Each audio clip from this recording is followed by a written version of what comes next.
Hey guys, tonight we're stepping into a world of corsets, coal smoke, and the gentle clink of porcelain teacups. You're in a stiff-backed chair, ankles crossed just so, while the steam rises from a floral-patterned cup beside a plate of suspiciously dry sponge cake. The room smells faintly of rose water and coal, and somewhere under the surface, beneath all the lace and courtesy, is something twitching.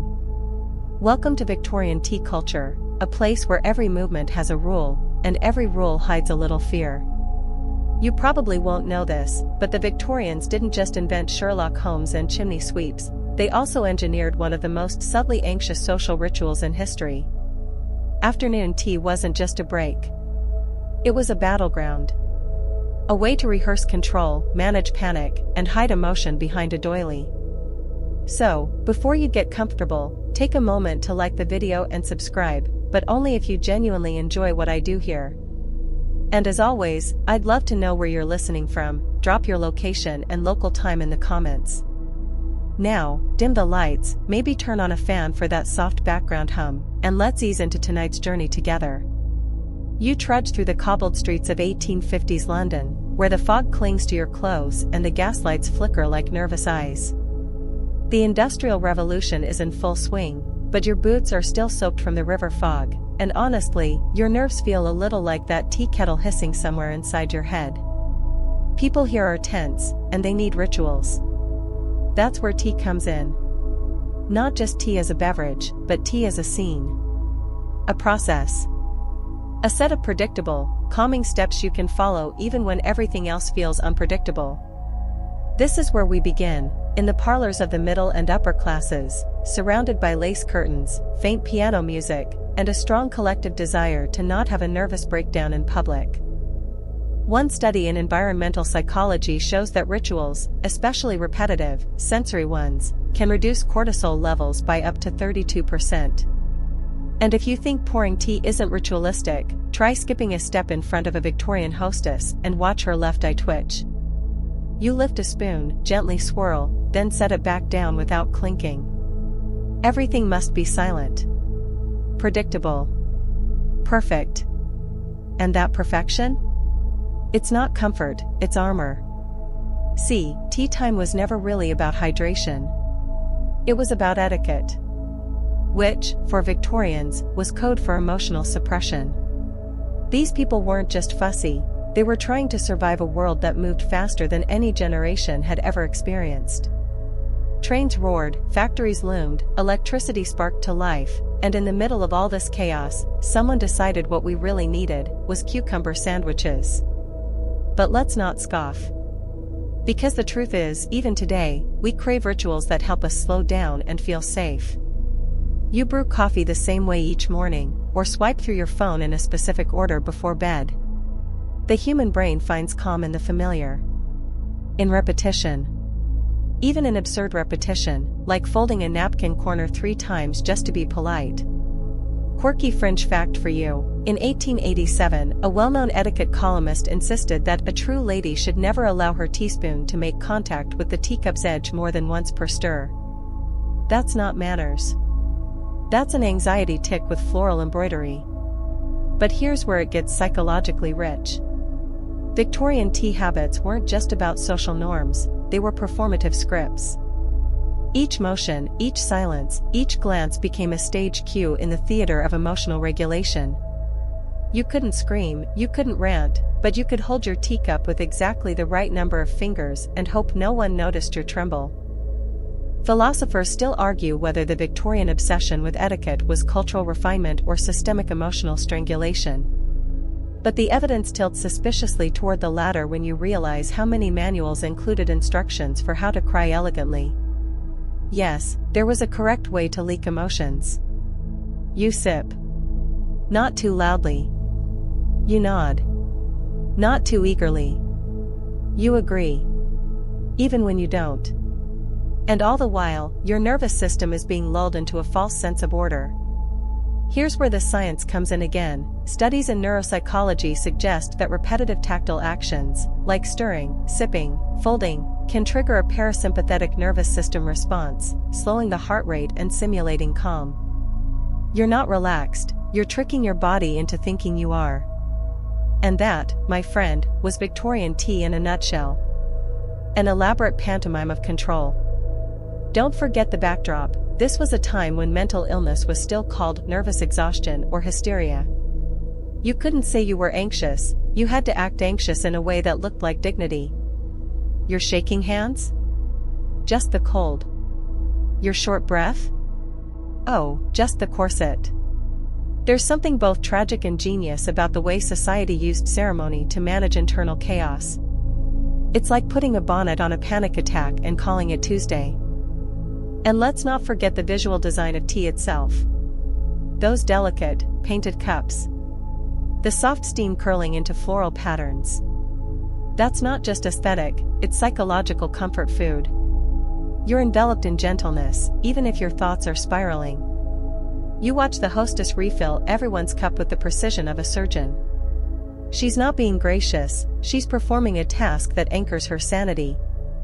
You see it now, don't you? That desperate clinging to structure. The whispered need for stillness in a world that's gasping for air. And maybe, just maybe, you do it too. Maybe your nightly skincare routine feels oddly sacred. Maybe you pour your chamomile just right. Maybe that's not frivolous. Maybe that's your teacup shield. Tonight, as we follow the threads of this antique ritual, you'll see that every motion mattered. Every flick of the wrist, every pinky placement, every pass the milk, please, was a coded language. One that whispered, I'm okay. Or at least I will be. And so we begin. Your cup is full. Your posture is perfect. And the real story is just beginning to steep. You sit straighter, as the lace curtain beside you flutters with a breeze that somehow smells like both coal smoke and lavender. Across the parlor, the hostess glides like a porcelain swan, pouring her fourth cup of the afternoon without spilling a drop. It's beautiful. It's performative. And it's deeply, deeply anxious. Welcome to the Anatomy of Afternoon Tea, Victorian edition. At first glance, it seems like a sweet, relaxing interlude. Tea at 4. A little cake. Some polite conversation. But underneath that calm surface? There's a roaring need for control, an unspoken language of psychological armor, stitched tightly into every doily and silver teaspoon. Let's start with the choreography. It's not just sip and chat. No, this was ritual theater. Everyone knew their part. And if you forgot a line? The silence could be punishing. The tea tray arrives. You offer milk before sugar. You stir without clinking. You hold the handle with your thumb and 2 fingers, never 3. These aren't just customs, they're instructions for how to behave under pressure. A rulebook for taming the invisible, twitchy beast of social anxiety. A 2022 behavioral psychology study found that ritualized routines, even when arbitrary, reduce decision fatigue and restore a sense of agency. In other words, your brain loves knowing what comes next. Especially when life outside the parlor is a mess of train schedules, coal dust, child labor, and wildly uncertain futures. So imagine being a Victorian woman, mid-afternoon, heart racing from corset-induced hypoxia and a lifetime of repressed opinions. What can you do? You can offer someone scones. You can gently fold a napkin. You can enforce emotional order with teaspoons and sugar cubes. It's calming, in a weird, rigid sort of way. Of course, not everyone found peace in this ritual. For many, especially those climbing the social ladder, afternoon tea was a source of stress in itself, a never-ending test of manners, grace, and not spilling raspberry jam on your gloves. This tension, this tightrope walk between appearance and collapse, is where the anxiety really brews. Quirky detail incoming, some Victorian women would actually practice their tea-pouring stance in front of mirrors, critiquing their wrist angles and eye contact. Not because they were vain, but because they knew one flubbed pour could brand them uncultured, unrefined, or worse, nouveau riche. That's right. The ultimate insult wasn't being poor, it was looking like you hadn't been raised with proper tea etiquette. Philosophers still argue whether etiquette is a civilizing force or just a velvet-covered form of oppression. But from a psych perspective? It's both. Etiquette helps regulate chaos, but it also enforces conformity, especially among the already nervous. And there were so many things to be nervous about. Take industrialization. The gears of modernity were grinding loudly in Victorian England. Factories replaced fields. Steam powered the future. And for the first time, people were rushing. Time became currency. Schedules became sacred. Suddenly, your day had slots, bells, whistles. So where did tea fit in? Smack dab in the middle of the chaos, like a psychological exhale. Sociologists often call it a ritual pause, a moment carved out of modern stress to remind you that not everything must move fast. A short, deliberate slowdown. Like taking a breath before the next wave of expectation hits you. You watch a lady gently lower her teaspoon, eyes flicking toward the ornate mantel clock. It's 4:17 p.m. Almost time to excuse herself without seeming too eager. There's a rhythm here. A tempo to the dance. And it wasn't just for fun. This performance was survival. It gave people, especially women, a script to follow when expressing actual emotion was socially unacceptable. Psychologists now refer to this as ritualized displacement. You can't scream? Fold napkins. You can't cry? Adjust the sugar bowl. Channel the unspoken through structure. Of course, this didn't always work. Some people couldn't contain the undercurrents. Doctors of the era started diagnosing neurasthenia, a vague disorder marked by fatigue, irritability, and general nerves. Sound familiar? It's basically 19th century anxiety dressed in a waistcoat. Here's the kicker: those who could master the rituals, who could glide through the performance like swans over still water, were labeled well-bred or ladylike. Those who stumbled? Nervous. Hysterical. Possibly in need of rest, or worse, confinement. Even the table itself mirrored this mental tension. Everything had to be symmetrical. Plates aligned. Cups at identical angles. Symmetry, as modern cognitive psychologists note, triggers a neural sense of order and calm. Our brains love it. It says, nothing is out of place. Nothing will hurt you here. And yet, you know that under the polished veneer, people were cracking. Which brings us to the teacup. It's not just a vessel. It's a metaphor. Smooth. Fragile. Beautiful. But one knock, and it shatters. That's anxiety in Victorian clothing. Porcelain pretending to be steel. Modern therapists sometimes use tea rituals and mindfulness practice, encouraging clients to focus on texture, heat, sound, taste. Back then, no one called it mindfulness. But they practiced it anyway, out of necessity. Tea required you to notice. And noticing, ironically, kept people from spinning out. And yet, no amount of china patterns or sugar cubes could fully cover the emotional unease brewing underneath. Think about it. You're in a room with acquaintances, bound by codes so strict you can't scratch your nose without it meaning something. That's not relaxation. That's high-functioning emotional camouflage. By the end of the afternoon, your smile hurts. Your throat's dry from overpolite laughter. And you're dying to just be real. But not yet. There's still the thank yous, the goodbyes, the long walk home in narrow boots. And even as your feet hit the cobbles and the cool air bites your cheeks, you realize something: the ritual worked. Sort of. You didn't scream. You didn't fall apart. You performed. You controlled what you could. And for now, that's enough. You close the garden gate behind you and re-enter the world where chairs are stiff, conversation is softer than lace, and men's voices echo faintly from the drawing room like distant thunder. It's tea time again, but now, it's not just about the ritual. It's about who gets to feel anxious, and who doesn't. Let's talk about gendered nerves. In the Victorian world, anxiety wasn't a diagnosis, it was an expectation. Especially if you were a woman. Female frailty was fashionable, almost performative, and nowhere did this expectation bloom more delicately than over a bone china cup of Darjeeling. You sit. You fold your hands. You smile, nervously, of course, because being overly confident would be unseemly. Anxious women were seen as sensitive, refined, even romantic. Anxious men? Not so much. They were often called weak or unstable, which is probably why many of them drank their tea standing up near the fire, grunting through small talk while refusing sugar. It's no wonder that women leaned into tea culture more deeply. It gave them a culturally sanctioned space to experience, display, and even manage their inner storms. Mainstream psychology today draws a clear connection between socially acceptable behaviors and gender role stress.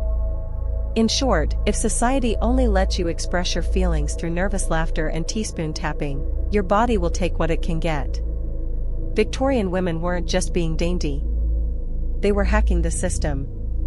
Here's a curious detail. One 19th century etiquette guide actually warned young ladies not to laugh too heartily at tea, lest they reveal a coarse disposition or, heaven forbid, overly robust lungs. Imagine policing your diaphragm over a dry fruitcake. That's not manners. That's emotional claustrophobia. Still, tea gave women something powerful, the illusion of control. Amid a world where they owned nothing, dictated nothing, and couldn't vote or walk alone without scandal, they could at least master the sugar tongs. You adjust your gloves and take your turn. 2 cubes, placed just so. You stir without a sound. And in that small, silent act, you wield a kind of authority, an invisible rebellion. Philosophers still argue whether these rituals were tools of liberation or imprisonment. Were women using tea as a sanctuary, or were they being pacified by it? It's a chicken and spoon situation. Either way, the ritual allowed women to name their feelings without speaking them. And that, for many, was everything. And the men? Oh, the poor repressed lads. They weren't exempt from nerves, of course, but their version looked different.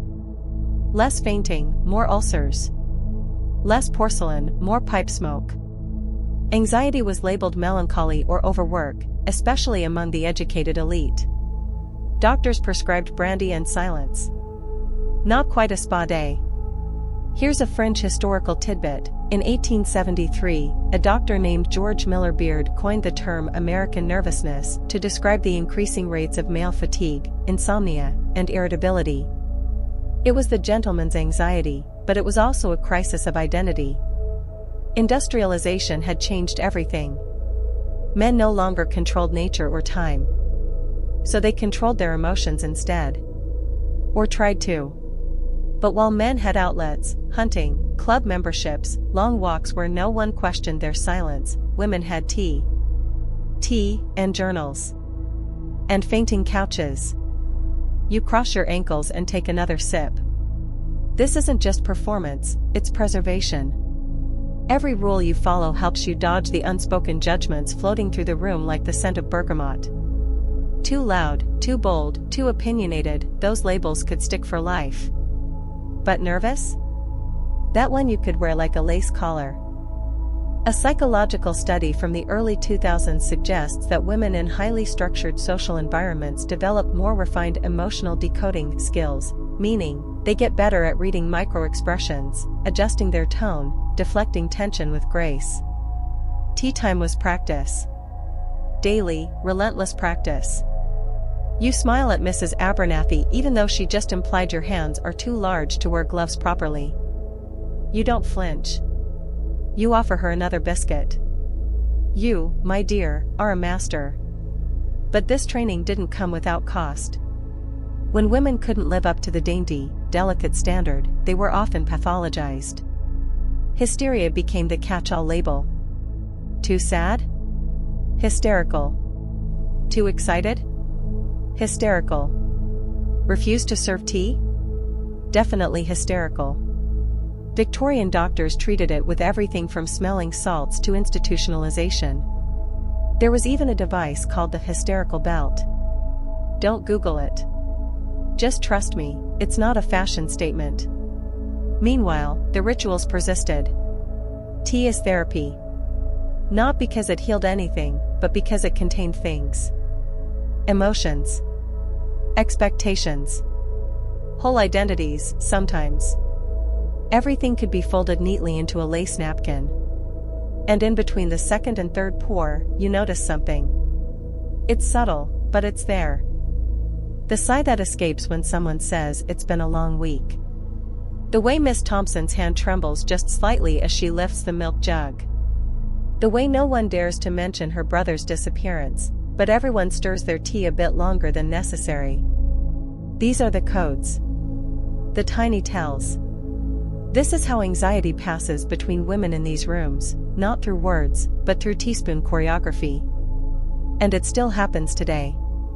Think of the way your friend breathes a little deeper before saying, "I'm fine." Or how you obsess over which mug to use when guests visit. These rituals, inherited and adapted, still shape how we manage our emotions in shared spaces. Tea just made it look prettier. So you sit. You sip. You participate. And somewhere between the cinnamon sponge and the strained smiles, you realize, anxiety doesn't always shout. Sometimes, it stirs quietly, clockwise, in a cup of lukewarm Earl Grey. The first bite of sponge cake turns to dust in your mouth. Not because it's stale, though, let's be honest, it definitely is, but because the conversation has shifted. There's a pause. A glance. A silence sharp enough to slice through fondant. This is the sweet spot where anxiety hides, between the sugar cubes. You've been trained to smile through it. To nibble politely. To say delicious even though the icing tastes like sadness and lemon peel. Because in Victorian tea culture, sweetness wasn't just flavor, it was emotional camouflage. This is the world of sugar cubes and suppression. You delicately drop one cube, maybe two, into your cup. They dissolve without protest, just as you're expected to. Polite. Predictable. Dissolving the bitterness, one trembling teaspoon at a time. Now, here's a strange psychological fact: our brains actually associate sweetness with safety. In experimental psychology, exposure to sweet tastes has been shown to soften harsh social judgments and even reduce perceived threats. That's right, sweet tea doesn't just taste comforting. It tricks your brain into lowering its guard. So, in Victorian parlors, adding sugar to tea wasn't just a flavor choice, it was a tiny act of self-soothing. You couldn't scream. But you could sweeten your nerves. And there's something almost tragic about how good people got at it. The hostess smiles too hard as she passes a plate of iced biscuits. Her knuckles are white. Her breath comes just a little too fast. But her voice? Calm as ever. Try the lemon drop, she says, like everything inside her isn't unraveling like the hem of her gown. This is what suppression looks like when it's dressed for company. Fringe fact for you: in certain Victorian circles, offering sugar was seen as a mark of emotional intelligence. A way to read the room. If someone looked tense, you sweetened their tea. But never asked why. Because asking would break the spell. It would invite reality into a room made entirely of social wallpaper and soft whispers. Philosophers still argue whether suppression is a necessary part of civilized behavior, or the reason so many people quietly fall apart. The Victorians? They picked suppression every time. Modern psychology, however, calls this emotional labor. The constant work of managing your own feelings and those of everyone else, without making a sound. Sound familiar? That's because you probably still do it. At work. At family dinners. Maybe even in group chats, where you answer no worries, while staring blankly at your wall. In Victorian tea rooms, this labor became art. Watch the way someone pauses before sipping. That's a breath they didn't allow themselves to take. Watch how Mrs. Ellingsworth comments on the weather for the 4th time, because it's safer than asking her daughter how the asylum is treating her. And always, someone refills the sugar bowl. A quiet offering to anyone too polite to say they're struggling. But the sugar doesn't fix anything. It only coats it. One mainstream study from the University of Toronto showed that people in suppressive social environments tend to report higher levels of physical fatigue and somatic anxiety symptoms. Basically, Repressing emotions doesn't just make you tired, it makes you twitchy. Your body doesn't forget what your manners tried to erase. That tremor in your hand when you pour the tea? That dry mouth? That slight dizziness when you stand up too quickly after holding your breath for an entire conversation? That's not just the corset. That's the cost of suppression. And yet, people clung to the ritual. Because even a brittle, sugary mask is still a mask. And sometimes, the illusion of composure feels better than the risk of exposure. You glance around the room. Everyone seems fine. Lovely, even. But look closer. The clink of a spoon held too tightly. The way someone cuts their scone just so, as if precision could ward off panic. The rigid smile on Miss Harper's face when she mentions her brother's unfortunate trip abroad, code for a quiet institutionalization. It's all in the margins. Psychologists sometimes call this surface acting, displaying the right emotion while feeling something very different inside. And tea time? Was one long theatrical performance. Of course, some cracked under the weight. There were fainting spells. Spells of nerves. Women sent to rest homes for overwrought tendencies. Men who paced parlors instead of sitting down. The sugar didn't always hold. But still, the rituals remained. You kept your pinky extended. You stirred gently. You smiled through the bitterness. And you quietly suppressed whatever thoughts might make you seem unsavory. Let's not forget, this was a world where even grief had a schedule. Mourning periods were timed. Colors were assigned. And emotions, real ones, were only acceptable in structured doses. Tea was the same. Hot, but never steaming. Sweet, but not indulgent. Social, but not revealing. You place your cup down with a soft clink, suddenly aware of how rehearsed it all feels. The sugar is melting. The guests are murmuring. But the tension? The tension is baked into every biscuit. You realize now that tea wasn't just a drink. It was a container. For fear. For grief. For everything that couldn't be said in polite company. And sometimes, that silence was louder than any scream. The room hushes again, though no one says why. Mrs. Ellingsworth dabs the corner of her mouth, even though there's nothing there. Someone stirs their tea a second longer than necessary.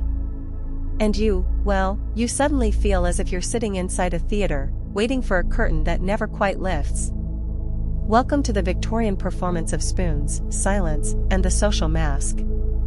You already know tea was a ritual. But now, you begin to see how that ritual became camouflage.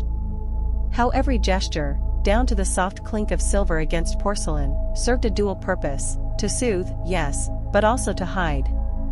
Let's talk about the spoon. In most settings, it's just an object. But here, it's an emotional prop.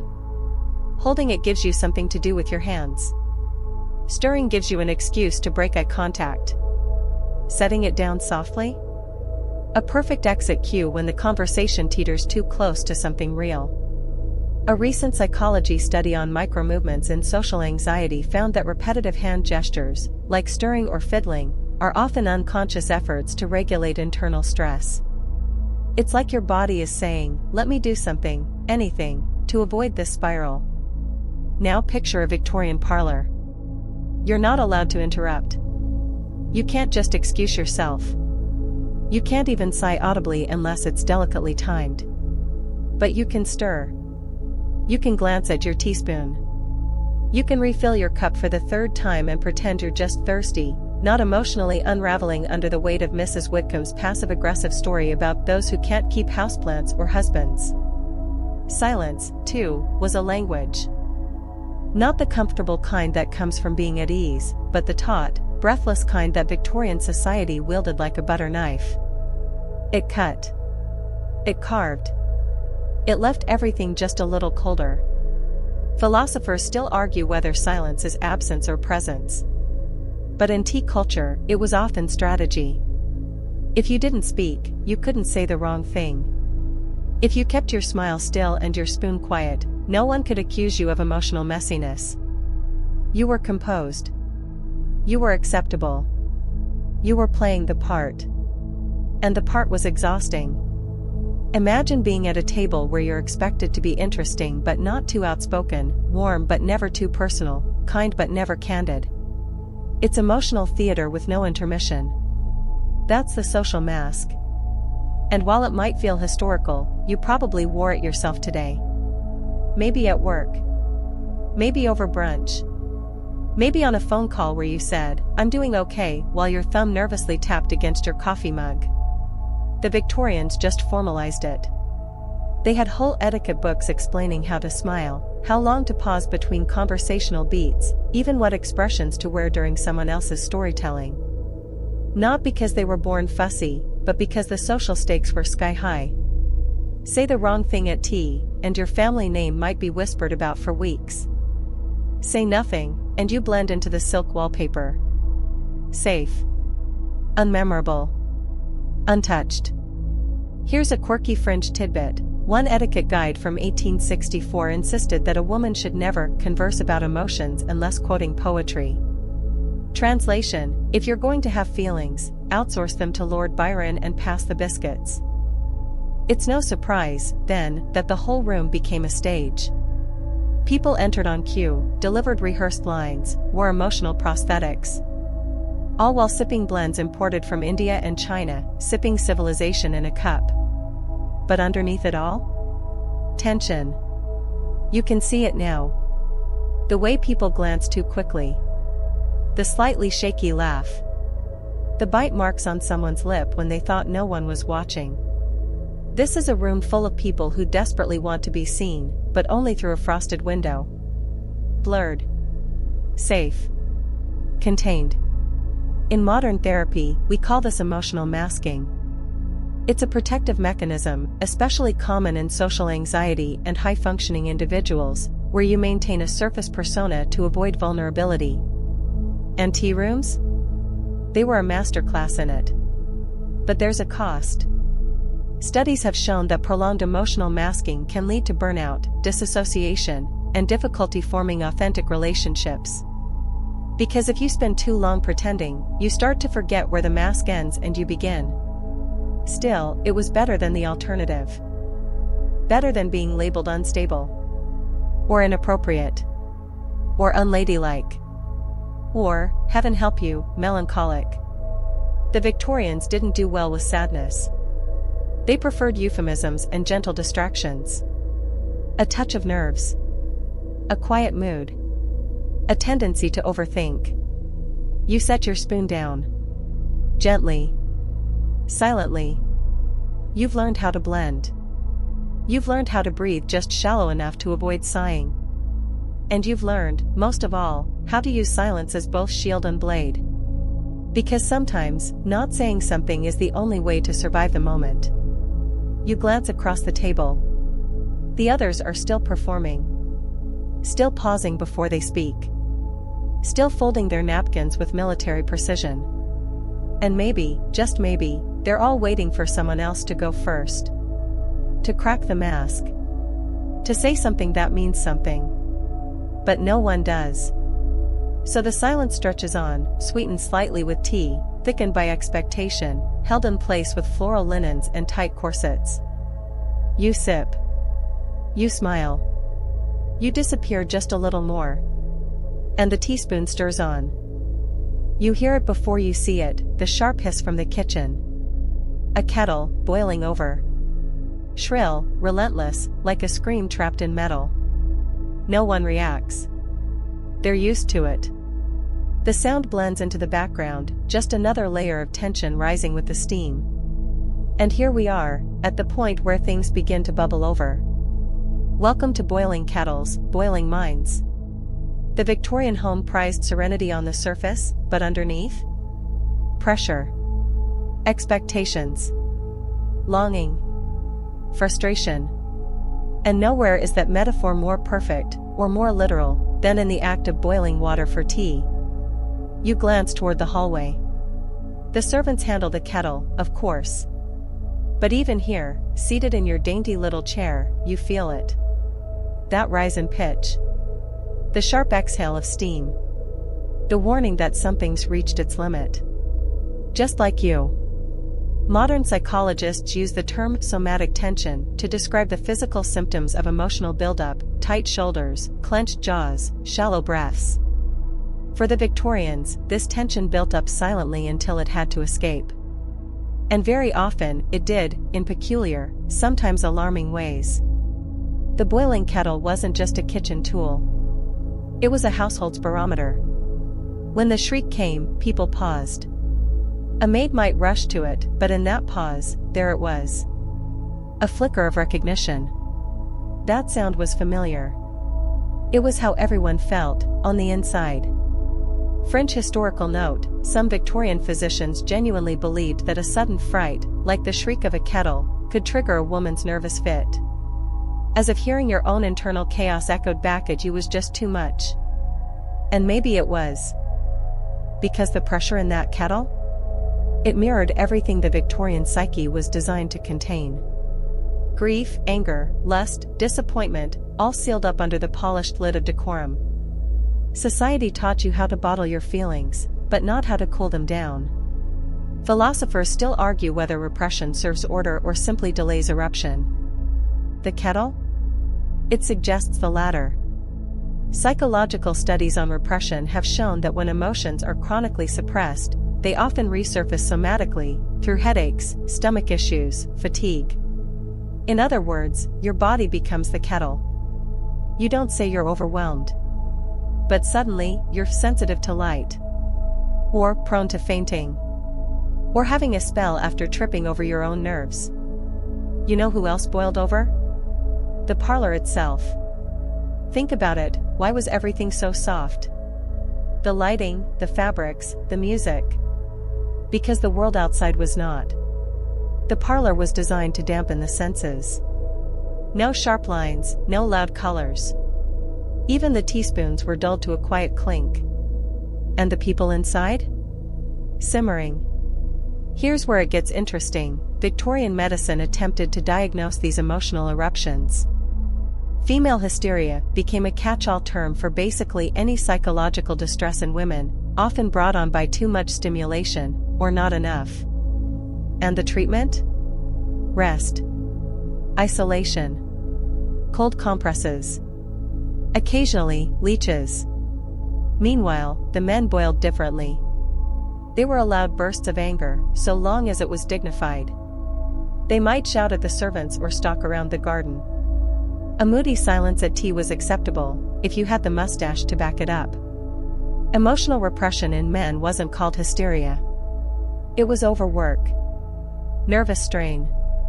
A problem solved with brandy and a quiet trip to the countryside. But you, sitting here in your corset and calm, have no such luxury. Your emotions leak out in acceptable ways: a fluttering fan, a sudden need to check the kettle, a too long gaze at the window. You're trained not to scream. But the body keeps score. And every time you press down that instinct to react, another puff of steam builds beneath the lid. Interestingly, modern cognitive behavioral research shows that even the awareness of suppressed emotion increases cognitive load. Meaning? Just trying not to feel something takes up mental energy. You're not anxious because you're weak. You're anxious because your brain is doing 1,000 secret calculations just to keep you from boiling over. And then there's the scalding. Because the kettle doesn't just whistle. It burns. A servant forgets the cloth and drops the pot. A hand recoils. Someone hisses under their breath. And for a brief moment, just a flash, the facade breaks. A real sound. A real response. And then it's gone. The moment is patched over with an apology and a change of subject. Perhaps a fresh pot. Perhaps another slice of cake. But you noticed. You always notice. Because deep down, you're watching everyone. Monitoring. Measuring. Wondering which of them will burst first. Maybe it's Mrs. Hale, who keeps laughing a little too loudly. Maybe it's Miss Winthrop, whose hands haven't stopped shaking since the letter arrived. Or maybe it's you, sitting here quietly, pretending the tea is calming you, when really, the shriek of the kettle is the only sound that feels honest. So you smile. You ask for another pour. You smooth your skirt and recross your ankles, knowing full well that beneath all this elegance is something hot, high-pitched, and dangerously close to boiling. And you think, maybe just for a second, about what it would feel like to let the whistle rise. To let it scream. But you don't. You're Victorian, after all. And the tea mustn't spill. You step out of the private home and onto a cobbled street. The city is still gray, still choked with the smoke of 1,000 chimneys, but something is different now. The air hums with energy. Carriages clatter past. Shopkeepers shout over market stalls. And you, well, you're heading to a tea room. Not someone's parlor, not a drawing room, but a public tea room. And strangely, you feel lighter. Welcome to tea houses as emotional safe zones, a quiet revolution poured out in bone china. Let's set the scene. It's the 1890s. London's industrial heart is beating faster than ever. People are anxious, exhausted, pressed in by social rules and class restrictions. And suddenly, the humble tea room begins to bloom on every corner. Not just for the upper class. Not just for the gentry. For you. For anyone. These were not just places to sip lapsang souchong and nibble on watercress sandwiches. They were cultural shelters. Emotional buffers. Spaces where the pressure of performance thinned out, just a little. Psychologists now use the term liminal spaces to describe zones that exist between identities or routines, thresholds that offer temporary release from expectation. Victorian tea rooms were exactly that. Neither fully private nor truly public. You weren't on display, but you weren't hidden either. You existed in a kind of genteel twilight. And that was liberating. Especially for women. You walk through the polished wood doors and into a softly lit room. The wallpaper is floral, but not oppressive. There are no parlor games to manage, no family politics to dodge. Just strangers, or at least semi-strangers, sipping quietly and pretending not to listen to each other's conversations. You sit alone, for once, and nobody blinks. You order tea, your choice. Milk or lemon? Sugar or not? You decide. No matriarch over your shoulder, no etiquette hawk breathing down your neck. Here's a juicy detail. In some of the more progressive tea rooms, women even came alone. Shocking. Scandalous. Empowering. It was one of the only places a woman could exist in public without a chaperone and not be immediately judged, or at least not openly. These tea rooms became an early form of what we now call third spaces, places that are neither work nor home, but still emotionally significant. Cafes, libraries, even certain online forums serve that role today. They hold us in a kind of suspended stillness. And in that stillness, something healing happens. French historical fact, a few of the more radical tea rooms also hosted discreet political discussions. Suffragettes would meet under the guise of polite sipping, planning marches between bites of shortbread. The teapot became both camouflage and comrade. Philosophers still argue whether freedom lies in the bold act or the subtle retreat. But these tea rooms, quiet, modest, entirely beige in decor, suggested it might be both. And the tea? Still steaming. Still soothing. But here, it wasn't about performance, it was about presence. You notice it in the way people sit. Not too stiff. Not too slouched. Just, at ease. The clatter of spoons is softer here. The silence is comfortable, not forced. No one is trying to impress the hostess. No one is waiting for their turn to speak. They're just being. Modern psychological research shows that environments with low social monitoring, places where people don't feel judged, significantly reduce cortisol spikes. In other words, when you stop trying to be impressive, your nervous system unclenches. And maybe, just maybe, your thoughts start to flow in different directions. You overhear a woman reading aloud from a newspaper, softly, tentatively. Across from her, a younger girl nods. There's a dialogue. It isn't forced. It isn't manicured. It's real. That's what these places offered, small doses of realness. No corsets of conversation. No rigid choreography. Just you, a pot of tea, and the gentle hum of people existing near each other without needing to perform. Of course, not all tea rooms were this relaxed. Some still clung to Victorian mannerisms like ivy to stone. But even then, there was room. Physical space. Emotional room. A little pocket of air in a world gasping for it. You take a slow sip. It tastes like jasmine today. Or maybe just relief. Across the room, a man scribbles in a notebook. A woman removes her gloves, not delicately, just quickly, like someone tired of pretending. A child giggles, and no one hushes her. The spell is different here. Looser. Kinder. In many ways, tea rooms were prototherapy spaces. Not in the clinical sense, but in the way they invited emotional self-regulation. Reflection. Recentering. A place to be anxious without being seen as anxious. A place to be quiet without suspicion. Even the design helped. Tables were small, easy to escape. Music was light, if it played at all. And the tea? Still warm. Still reliable. A drink that told your nerves, you're safe for now. You let yourself exhale. A real one, this time. Not a parlor sigh. A full-body sigh. You sip again. Outside, the streets clatter on. But inside this soft-lit room, no one's boiling over. No one's performing. The masks are hanging by the door, if only for 20 minutes. And maybe that's enough. The teacup in front of you gleams in the mellow afternoon light, ivory porcelain with a delicate rim so thin it feels almost like holding a thought. You lift it carefully, almost reverently. Not because it's fragile, though it is, but because you've learned something. This isn't just crockery. It's a metaphor. Welcome to Porcelain and Panic, where the tea set reflects the psyche. In the Victorian imagination, there was nothing more refined, more precious, more correct than a fine china teacup. To own a full set was a symbol of class, femininity, even virtue. But it was also a symbol of fragility. A constant, delicate reminder that appearances can crack. That one sharp knock, one clumsy confession, one tremor of the hand, and the entire illusion shatters.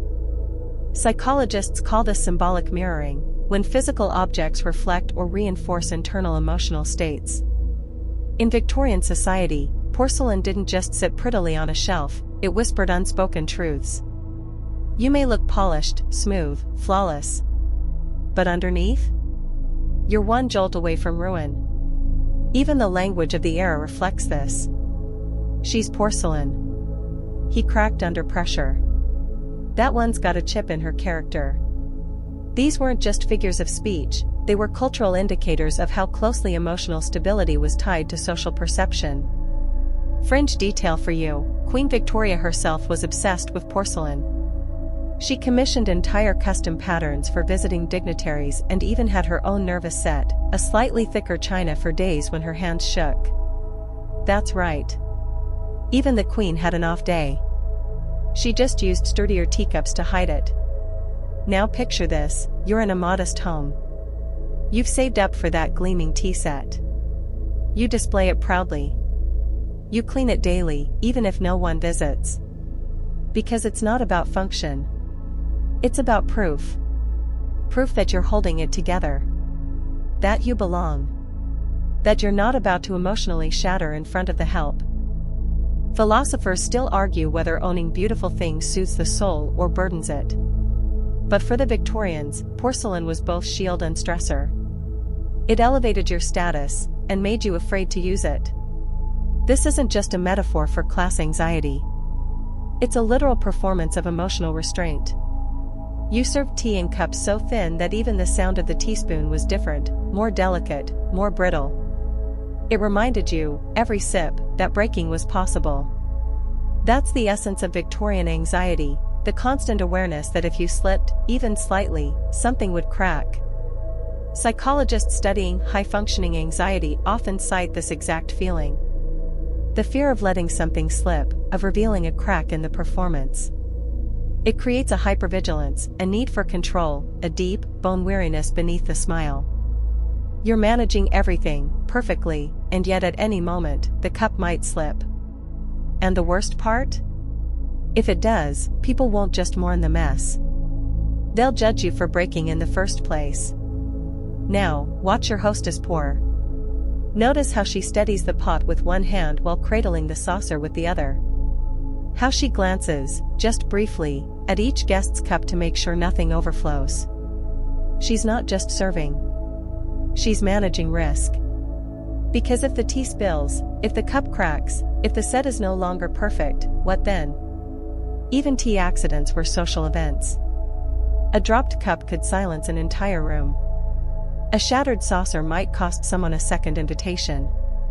Imagine living in a world so tight that a single oops is a minor catastrophe. But it wasn't just about manners. It was about the fear of exposure. Because the cracked teacup was never just a teacup, it was you.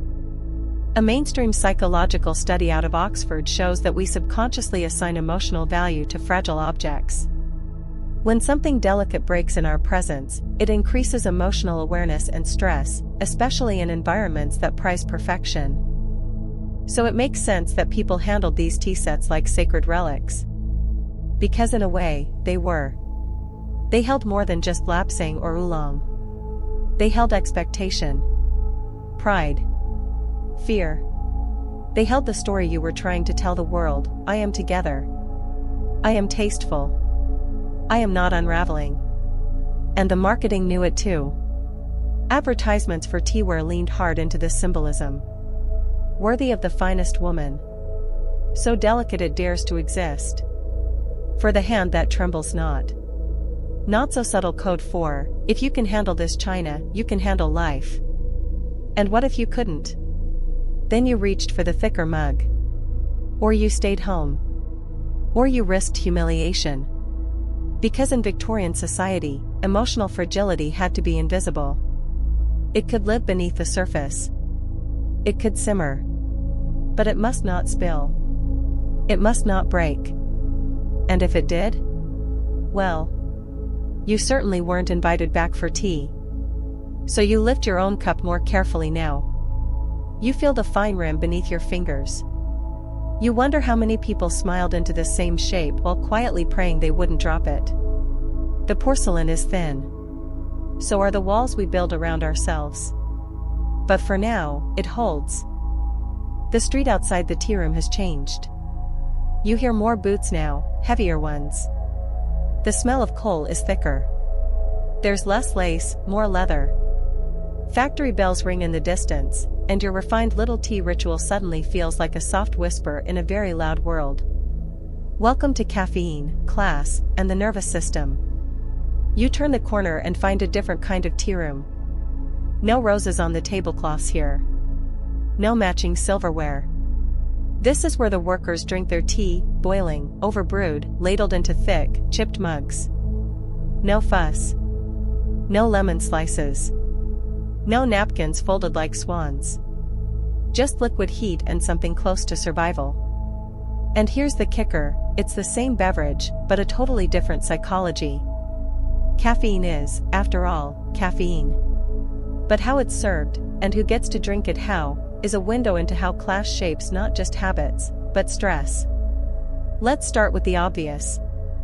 In Victorian England, tea was one of the few luxuries accessible across class lines. Thanks to the East India Company and rapidly expanding trade routes, and, let's be honest, some very unethical labor practices, tea became cheap and widespread. But the experience of tea? That remained sharply divided. Upper classes sipped slowly, performed their etiquette, and used the ritual as social theater. Lower classes? They drank fast, hot, and often on the move. Tea breaks in factories were short and precious. You didn't swirl, you gulped. You didn't nibble on cakes, you dunked stale bread. And yet, here's the twist, both groups were drinking tea as a kind of coping mechanism. Modern psychology recognizes that stimulant use often increases in high-stress environments. Caffeine stimulates the central nervous system, increasing alertness, but also raising heart rate and cortisol. It's a trade-off, clarity for calm. Wakefulness at the price of a ticking inner metronome. And the Victorians? They were hooked. Tea became the unofficial drink of the British Empire, not because it was gentle, but because it kept people going. Especially the working class. Factory workers brewed their tea dark and strong. Often, they left the leaves in the pot all day, topping it up with boiling water, the strength intensifying by the hour. They needed the energy. The grind. The buzz. And while the upper class framed tea as soothing, the working class used it like fuel. Which says a lot about the different kinds of anxiety people lived with. Upper class anxiety was performative, what will they think of me? Working class anxiety was existential, how do I survive another shift? Same beverage. Different nervous systems. One fascinating study on caffeine metabolism found that people with chronic stress histories often build a tolerance that allows them to function better under pressure with caffeine, but also struggle more when it's withdrawn. Sound familiar? This is what Victorian workers lived with daily. Fringe fact, in some mining towns, it wasn't uncommon for children to be given tea from the age of 3. Not because it was cute, but because it was cheaper and safer than beer or untreated water. And because, frankly, everyone needed to stay awake. And yet, the tea break still held a kind of emotional grace. Even if it was short. Even if it was loud. These were the only moments in a 12 or 14-hour day where someone might sit, however briefly. Might share a biscuit. Might be asked, gruffly, but sincerely, "You all right?" The mugs were thick because hands were calloused. The tea was scalding because there wasn't time to wait.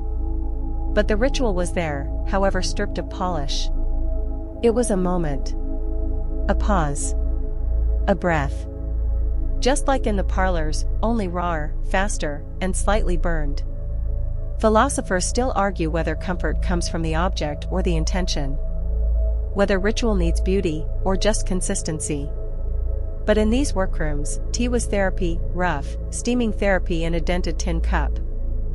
And it's worth noting that the caffeine crash hit both ends of the class ladder. The refined lady, back from a tense social call, staring blankly into her cup at twilight. The tired laborer, too wired to sleep but too exhausted to do anything else. Both managing their lives one cup at a time. Both wide awake at 2 a.m., blaming indigestion or the wind. Caffeine didn't discriminate. It just accelerated what was already there. You walk back toward town, and the contrast hits you. The dainty china set in the upstairs window. The cracked mug resting on a brick ledge behind the bakery. 2 worlds. One leaf. Boiled. Consumed. Internalized. The upper class used tea to maintain calm. The lower class used tea to simulate calm while running on fumes. And both of them, in their own quiet way, were trying not to come apart at the seams. It's still true now. Think of your own habits. That third cup of coffee. The iced tea you need at lunch. The way you panic if you forget your travel mug. These aren't random preferences, they're rituals you've built to manage pressure. To borrow clarity. To delay collapse. Just like them. So you stop. You find a bench. You pour the last of your tea, lukewarm now, a little bitter. And you wonder. When did the ritual stop being about pleasure and start being about coping? And does it even matter? As long as the cup holds. The shop window is overflowing with little sponge cakes and cream-filled puffs, all stacked in fussy pyramids that look too delicate to touch. You stare at them, half tempted, half suspicious, because let's be honest, no snack this polite is ever truly satisfying. But these aren't just pastries. They're coded messages. Welcome to the rise of the nervous cupcake, where snacks become psychological strategies. Back in the drawing room, a maid gently places a plate of petit fours on the table. Everyone oohs and ahs. You pick one up delicately, using only 2 fingers, and take a nibble that's mostly frosting. It's sweet. hollow, carefully engineered not to offend. And somehow, you feel calmer. Or at least, you're supposed to. See, Victorian tea time snacks weren't just there to fill space between sips. They were emotionally engineered. Caloric regulation? Sure. But also social regulation. Eating at tea was a way to show restraint, good taste, and, here's the big one, emotional control. Psychologists now refer to this as self-regulatory eating behavior, when people use food to either express or suppress emotion, especially in settings with heavy social norms. Sound familiar? Because in Victorian parlors, every bite was a message. You eat slowly equals you're composed. You eat very little equals you're virtuous. You skip the sweets equals you're refined. You reach for a second tart equals you're, possibly emotionally unstable. Yes, really. This wasn't about hunger. This was about narrative. And Victorians were fluent in the semiotics of snack trays. Here's a delicious fringe fact: etiquette manuals warned against biting directly into a large pastry. Instead, you were expected to break it into smaller pieces with a fork, yes, even when standing, because open-mouthed chewing was considered emotionally vulgar.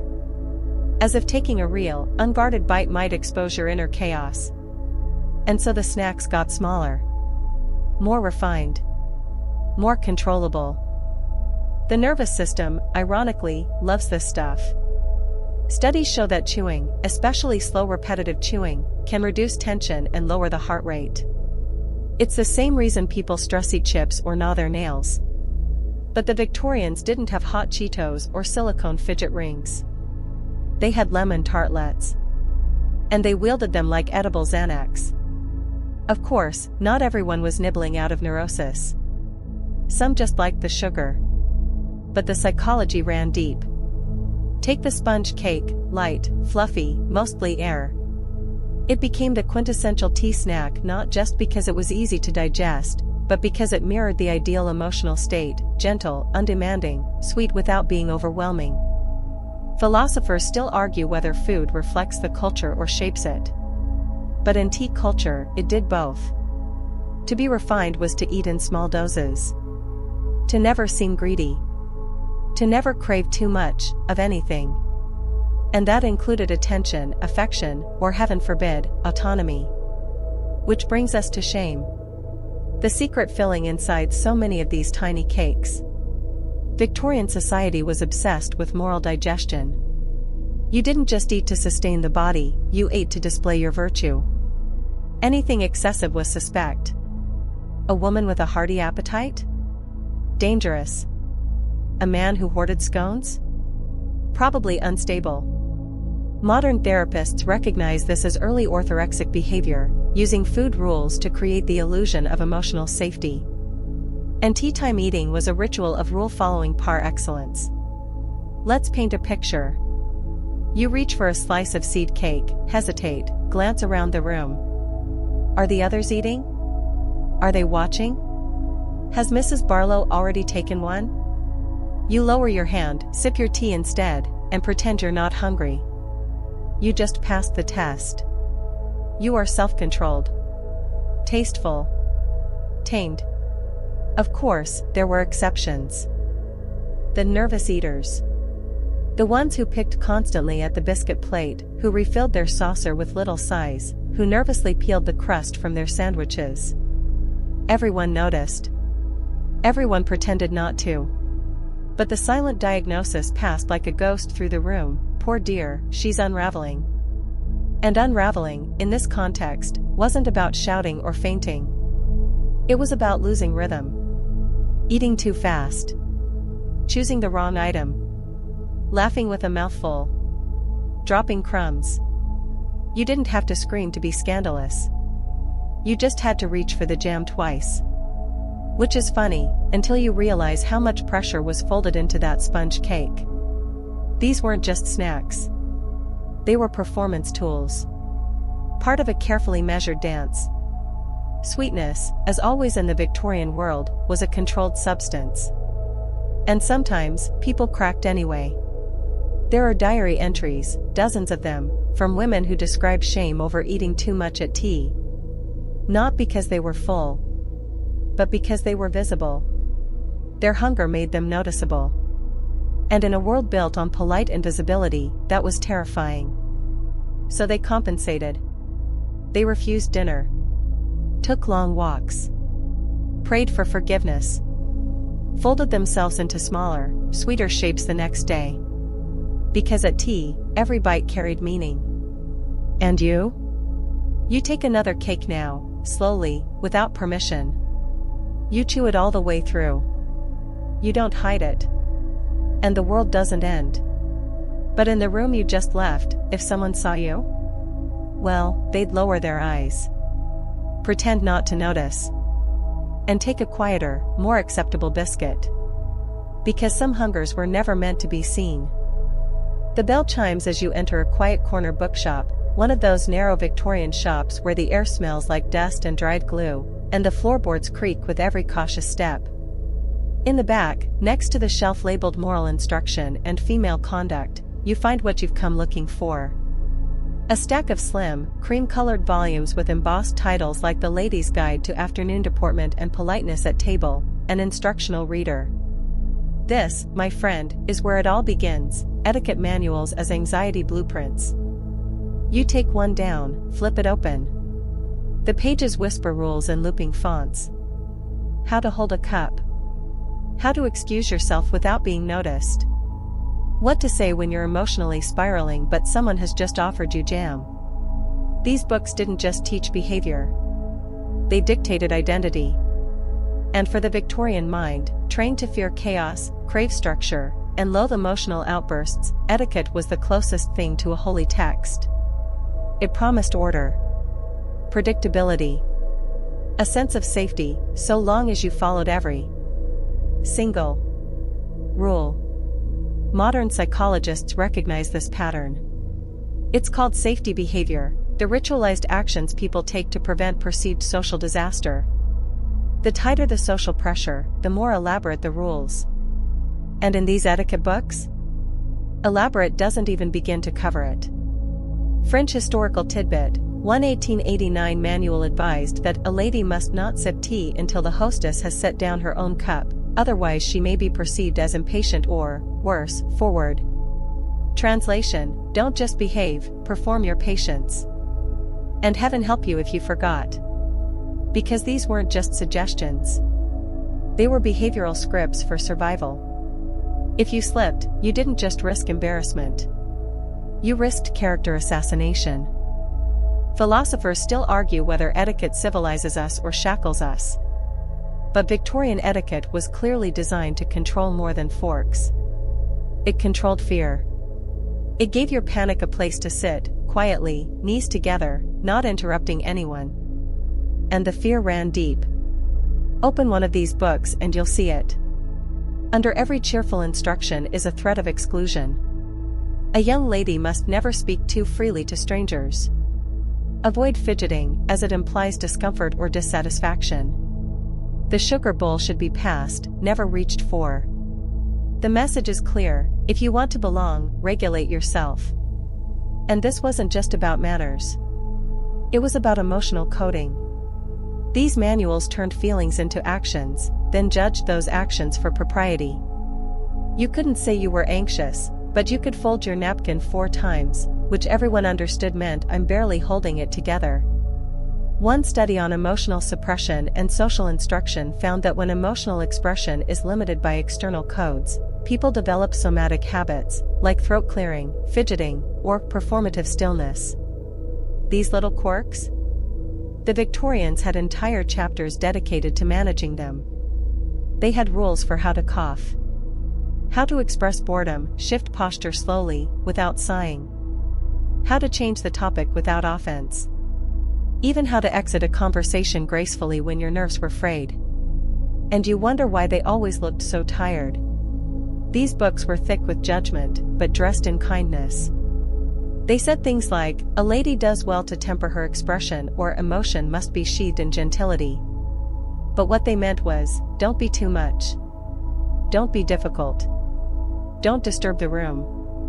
You flip to a section called Errors Most Likely at the table. It reads like a psychological minefield. Speaking before swallowing may be interpreted as haste. A trembling hand can be mistaken for impertinence. A sudden laugh, especially at your own jest, denotes poor breeding. It's not just instruction. It's anticipatory correction.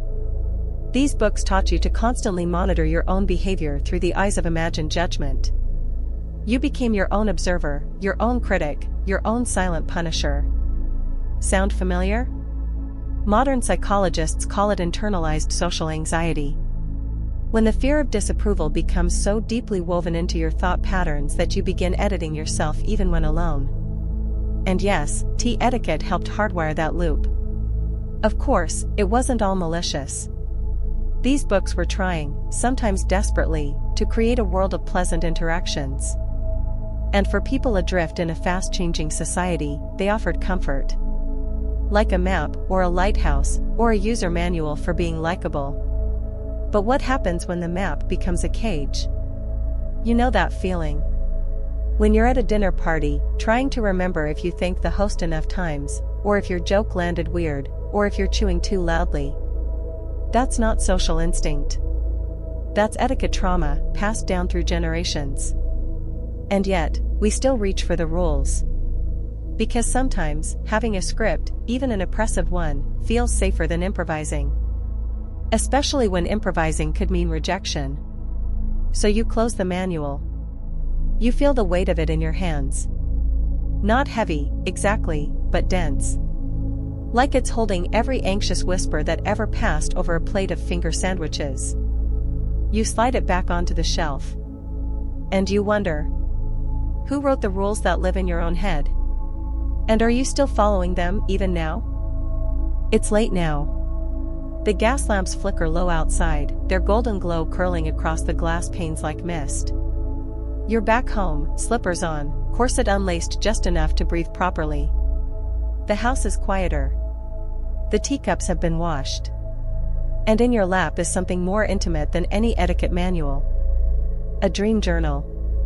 Tonight, we enter the twilight world of dreams in the Darjeeling, where nightfall, tea, and the subconscious all steep together. By the 1880s, dream journaling had become a discreet hobby among the educated and the spiritually curious.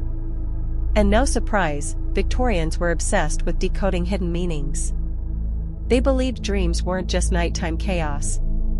They were messages. Warnings. Echoes of the unspoken. And what better way to summon them than with a final, fragrant cup of bedtime tea? You sit by the fire with a warm mug of chamomile, or perhaps valerian root, herbs prescribed not just for digestion, but for rest. The liquid is thick with steam, earthy and faintly bitter. You sip slowly. The room softens. Your thoughts begin to float sideways. Modern sleep studies have shown that certain compounds in herbal teas, like epigenonin and chamomile, bind to brain receptors in a way that reduces anxiety and promotes sleep. But the Victorians didn't know that. They just knew it felt like something was being smoothed over. Gently. Like fingers brushing the edges of a frayed thought. And when your head hits the pillow, the stories begin. Philosophers still argue whether dreams are psychological cleansing, emotional rehearsal, or pure absurdity. But in Victorian dream culture, they were sacred. They were portals. You open the journal. Handwriting leaned sideways, slanted like sleep itself. Dreamed of broken cups in the garden. A fox ran past with something in its mouth. Felt as though I had disappointed someone, but could not remember who. You read that, and you feel it. The residue of anxiety, translated into symbol. French historical note, in 1872, a popular pamphlet titled The Meaning of Your Dreams Revealed sold thousands of copies to middle-class housewives. It claimed, among other things, that dreaming of teacups signified fragile friendships, and dreaming of overbrewed tea meant emotional overwhelm. Sound far-fetched? Sure. But dreams were the one place Victorians were allowed to be messy. To be irrational. To scream silently into a world where no one would faint in shock. And the tea rituals around sleep? Those were preparation. A pre-sleep cup of tea wasn't just for digestion, it was emotional closure. The same way you check your locks or reread a text before bed now, they sipped warm herbs and stared into the fire, trying to make peace with the day's social gymnastics. One study in dream psychology suggests that pre-bedtime rituals, even simple ones, reduce the emotional load of waking life and create a psychological boundary between the real and the imagined. The Victorians, unknowingly, practiced this every night. Pour the tea. Sip 3 times. Exhale slowly. Put the cup down. Pick up the journal. Write the date. Begin. And what did they write? Oh, all kinds of things. Dreams about gardens filled with whispering women. About losing a glove at tea and finding it in a casket. About staircases that led nowhere. About saucers that wouldn't break, no matter how hard they were dropped. Symbolism. Subconscious emotion and drag. Dreams often became the only space where the unsayable could be said. Where the lady who smiled all day could scream. Where the gentleman with ulcers could fly. Where repressed desire, grief, guilt, and terror all brewed into one sleepy hallucination. And because dreams were private, they were powerful. You sip your tea. You think of all the people doing the same. Trying to sleep off their shame, their fear, their too loud laugh at that thing they shouldn't have said. Trying to release whatever they folded under their napkin hours ago. The ritual feels almost holy. And the dream journal? It's both confession and map. You don't write down the dream to interpret it. Not really. You write it so it doesn't haunt you. So it lives somewhere other than your body. You exhale it onto the page. Even now, sleep researchers note that journaling before bed, whether it's dreams or worries, lowers heart rate and improves sleep quality. Because when the mind feels heard, it stops shouting. You turn another page. A new entry.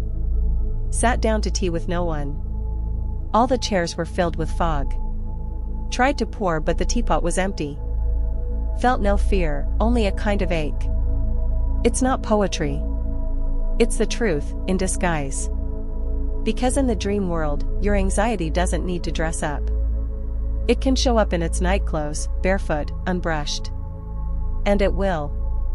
Especially if you give it a cup of tea and say, I'm listening. So tonight, after the noise of etiquette and the burden of small talk, the dreams come like steam from a kettle, soft at first, then insistent. Symbols slip in like sugar cubes. You fall backward into your own story. And maybe, if you're lucky, the tea helps you forget the things you were never allowed to say. Or remember them differently. Your dream slips away like steam, leaving just the damp trace of feeling. Morning light hasn't fully arrived, but something else has, that flicker of reflection, that dreamy aftertaste of something almost understood. You reach for your robe. The house is still silent. You cross the parlor slowly, toes brushing velvet carpet, and pause at the small side table. A fresh pot of tea waits. Beside it, a small bowl, empty now, but last night it held loose leaves. Welcome to the strange, beguiling world of Freud, frills, and tea leaves, where psychoanalysis meets superstition over steaming cups. You probably won't be shocked to hear that Victorians loved fortune-telling. And nothing offered a more delightfully refined method than tasseography, or tea leaf reading. After all, it required no theatrics, no glowing crystal ball, just the same cup you were already drinking from. How efficient. The practice was simple. Drink the tea. Leave a little liquid behind. Swirl it 3 times. Turn the cup upside down on a saucer, let it drain, then peer inside. The remaining leaves clung to the porcelain like tiny Rorschach tests. A crescent moon? A broken ring? A butterfly? Everything meant something. Fringe historical fact, by the 1860s, entire guidebooks existed for reading tea leaves, usually written anonymously, often sold quietly.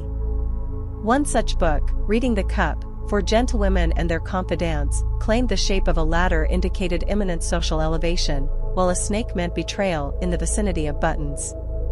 Specific, much? At first glance, it's charmingly ridiculous. But pause a second. Because what's really going on here is deeply psychological. Tea leaf reading wasn't about magic. It was about making sense. And when you live in a world where you're forbidden from expressing confusion, sadness, or rage, finding hidden messages in your teacup becomes strangely appealing. It's an indirect form of truth. A socially acceptable outlet for uncertainty.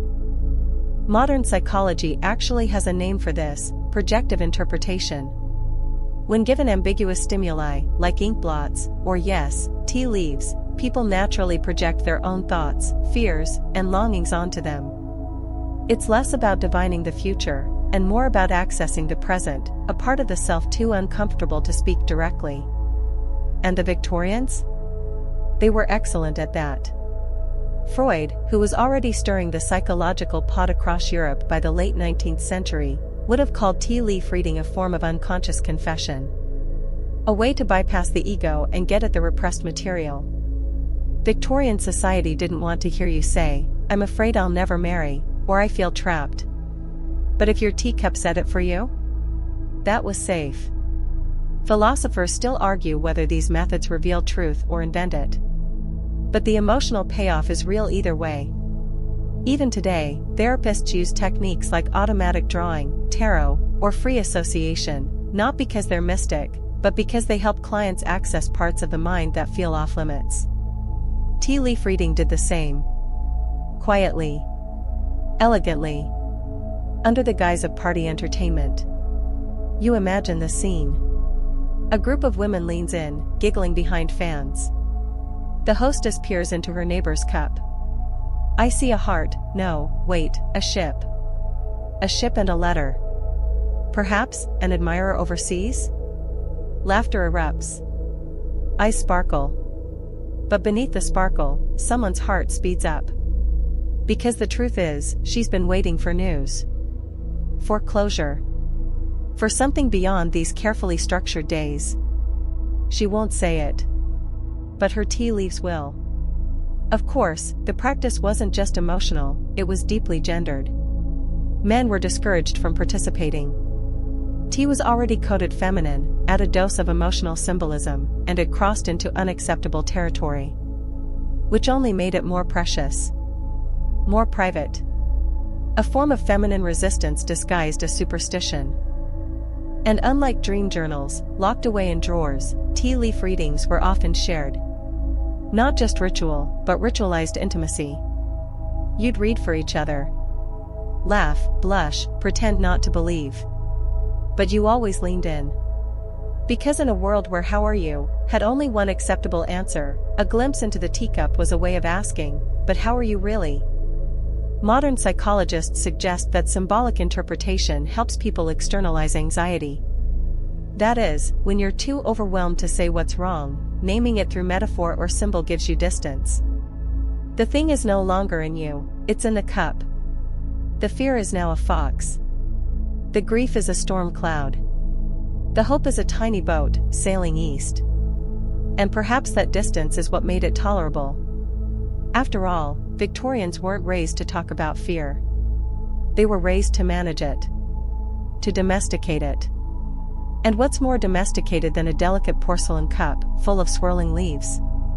You sit now with your own cup. The last sip has cooled. You swirl gently. You look. Is that a circle? An arrow? A shadow shaped like a closed eye? You smile. Because now you understand, it was never about predicting the future. It was about giving voice to what you were never allowed to say. And whether or not the leaves tell you anything new, they offer something even rarer. Permission. Permission to wonder. To hope. To fear. To speak. Even if it's only in symbols. The hour is late now, and the air hangs heavy with stillness. You return once more to the drawing room, dimly lit, the soft scrape of your slippers the only sound. A single teacup sits on the table, empty, save for the dried remnants of a long-forgotten sip. This is the end of the ritual. The final pour. Welcome to the lingering aftertaste, where the rituals of Victorian tea slip into the bloodstream of modern life, subtle and strangely familiar. By now, you've walked through parlor performances and dream-filled teacups, through social scripts and sugar-coated repression. But what may surprise you most is how little these rituals have really disappeared. They've just changed flavor. Take your own tea habits. Maybe you brew herbal blends to relax. Maybe you have a favorite mug, the one that feels just right in your hand. Maybe you light a candle before sitting down with your cup, or scroll your phone in a certain order as it cools. These aren't just habits. They're rituals. They're modern echoes of a century-old need to slow time, to soothe the senses, to give structure to feelings that otherwise might spin out of control. Modern psychology calls this symbolic self-completion, the way we use objects and gestures to affirm who we are, or who we're trying to be. When you brew that cup, you're not just hydrating, you're reinforcing identity. Calm person. Mindful person. In control person. Sound familiar? Because that's what Victorian tea did, too. Of course, our world is louder now. Faster. We've traded gaslight flickers for screen glare, and powdered wigs for filtered selfies. But anxiety? That hasn't gone anywhere. It's just found new napkins to hide under. Philosophers still argue whether modern mindfulness is genuinely restorative or just rebranded performance. But there's little doubt that rituals, however small, still help us feel anchored. Especially in moments of stress. Fringe fact for you, sales of chamomile and lavender tea spike during election seasons, major financial downturns, and Mercury retrograde. We still turn to the cup when the world gets chaotic. It's not that different from a nervous Victorian hostess smoothing her apron and pouring another round. Control what you can. Sip. Smile. Breathe. And don't forget the etiquette books, because now, they live on in new forms. Think of all the quiet social codes that govern modern life. How many exclamation marks is too many in an email? Should you like that message or reply? Was that pause on a Zoom call just awkward or unforgivably awkward? You're still managing your performance. Still reading the room. Still wondering whether the crumbs on your plate say too much about your emotional state. Even our food rituals echo theirs. Afternoon tea has come back in style, now called high tea, with trendy teahouses charging premium prices for tiny pastries and artful glass teapots. You snap a photo. You sip slowly. You talk softly, even if you're starving. And once again, the snacks are too small, the laughter is just a little forced, and someone checks the sugar bowl to fill the silence. But not all of it is bad. Because these rituals still offer something valuable, a pause. A beat. A moment of containment when everything else feels loose. Psychologists often recommend routine-based grounding techniques for anxiety. Stirring. Pouring. Holding something warm. These actions activate the parasympathetic nervous system, the body's natural calm-down button. Your nervous system doesn't care if it's 2025 or 1855. It just wants something to hold on to. So when you brew your tea before bed, or cradle a mug while watching the rain, or read your own worries in the leaves at the bottom of the cup, you're participating in something ancient. And intimate. And healing. The Victorians may have used porcelain and performative silence, but the intent is the same, to soothe the self through ritual. You understand now. The lace, the spoons, the perfectly folded napkins, they weren't just fuss. They were coping mechanisms. They were anchors. And whether or not we still stir our tea 3 times or switch to oat milk and anxiety TikToks, the goal is unchanged. To feel safe. To feel seen. Even if only by ourselves. So tonight, before you close your eyes, take a moment. Boil water. Pour slowly.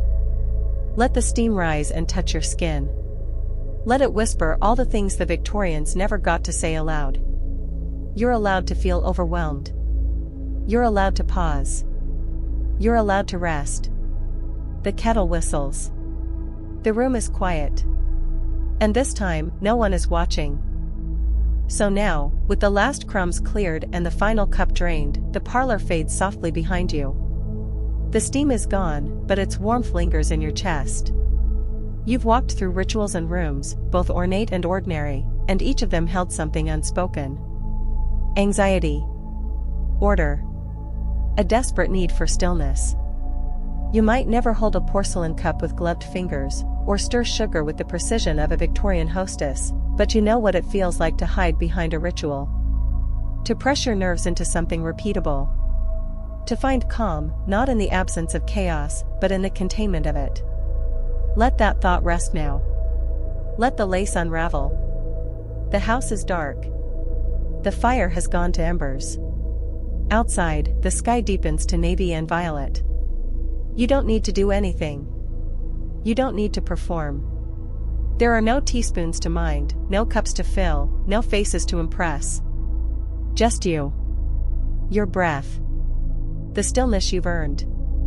With every breath, your body softens, muscles unwinding, heartbeat lowering, eyes growing heavier. That soft fan hums beside you, like the quiet purr of some mechanical cat, lulling your thoughts into a slow and silent rhythm. You are safe here. You are allowed to exhale. You don't have to finish the sentence. The world will wait. So sleep now. And if you dream of teacups, don't worry. They rarely break.